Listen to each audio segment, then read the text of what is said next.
ជំរាបសួរបងប្អូនទាំងគ្នានឹងសូមស្វាគមន៍មកកាន់វីដេអូរបស់ខ្ញុំសាជាថ្មីសម្រាប់បងប្អូនទាំងគ្នាដែលគាត់អត់ទាន់បានដឹងអំពីរបៀបបញ្ចូលកាតបិទហ្វូនហ្នឹងហើយបងប្អូនទាំងគ្នាសម្រាប់$1ណាបងប្អូនទាំងគ្នានេះឆ្ងាយមែនទូរស័ព្ទហ្នឹងហើយនេះបងប្អូនទាំងគ្នាហ្នឹងហើយអញ្ចឹងបងប្អូនទាំងគ្នាទស្សនាវីដេអូរបស់ខ្ញុំតាំងពីដើមរហូតដល់ចប់ខ្ញុំនឹងបង្ហាញបងប្អូនទាំងគ្នានៅរបៀបបញ្ចូលកាតផងនិងរបៀបដូរលុយផងបងប្អូនទាំងគ្នាណាក៏ប៉ុន្តែមិនដឹងថាស៊ីមនេះ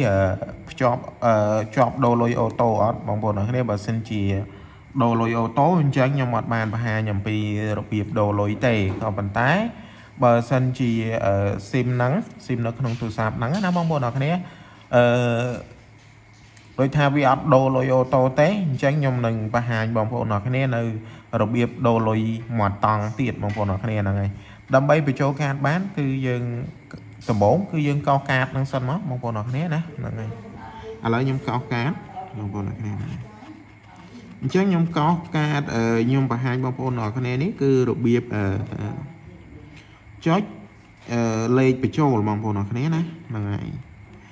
សម្រាប់វីដេអូក្រោយខ្ញុំនឹងបង្ហាញបងប្អូនទាំងគ្នានៅរបៀប scan ថាគេបញ្ចូលកាតដោយ scan ហ្នឹងគឺគេបញ្ចូលយ៉ាងម៉េចគឺខ្ញុំនឹងបង្ហាញនៅវីដេអូក្រោយបងប្អូនទាំងគ្នាណាអញ្ចឹងបងប្អូនទាំងគ្នាអាចចុច Subscribe ទៅខ្ញុំនឹងបង្ហាញបងប្អូនទាំងគ្នាអំពីប្រើប្រាស់កម្មវិធីណាដើម្បី scan បញ្ចូលលុយបានដោយយើងអត់ចាំបាច់ចុចលេខមួយណាបងប្អូនទាំងគ្នាហ្នឹងហើយសម្រាប់យើងបញ្ចូលកាតគឺគេមានក្រដាសណែនាំនេះគេមានសរសេរការណែនាំនៃការបញ្ចូលបងប្អូនទាំងគ្នានេះគេនេះឃើញអញ្ចឹងគឺយើងចុចតាមតែកន្លែងហ្នឹងមកនេះគេឲ្យយើងចុចកាយ1203អញ្ចឹងយើងបើកបងប្អូនទាំងគ្នាខ្ញុំបញ្ចូលកាតឲ្យគាត់យើងចូលមកកាន់កន្លែងនេះមកហើយយើងចុចកាយ12កាយ1203កាយ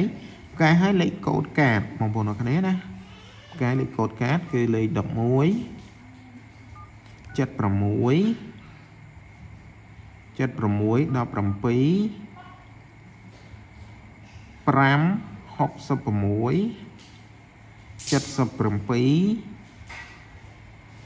90 33បងប្អូនទាំងនេះហើយយើងដាក់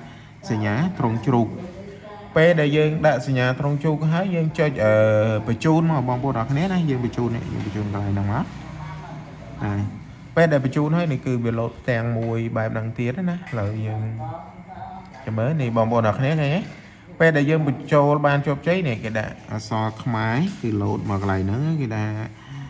អ្នកបានបញ្ចូលលុយ$1ដោយជោគជ័យលុយសរុប$1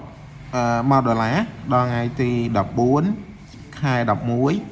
2025ម៉ោង 19:25 នាទីគេកាន់ចោលណាបងប្អូនទាំងគ្នាហ្នឹងហើយអញ្ចឹងឥឡូវខ្ញុំឆែកមើលថាស៊ីមរបស់គាត់ដូរលុយនៅអញ្ចឹងយើងឆែកលុយមើលសិនកាយ1201ត្រង់ជ្រូកអូខេកាយ1201ត្រង់ជ្រូកអញ្ចឹងសម្រាប់ស៊ីមរបស់គាត់គឺដូរលុយអូតូហើយបងប្អូនទាំងគ្នាអញ្ចឹងខ្ញុំអត់បានបង្ហាញអំពីរបៀបដូរទេបងប្អូនទាំងគ្នាហ្នឹងហើយអញ្ចឹងសម្រាប់វីដេអូរបស់ខ្ញុំមានតែប៉ុណ្្នឹងទេអរគុណច្រើនចំពោះការតាមដានវីដេអូមួយនេះតាំងពីដើមរហូតដល់ចប់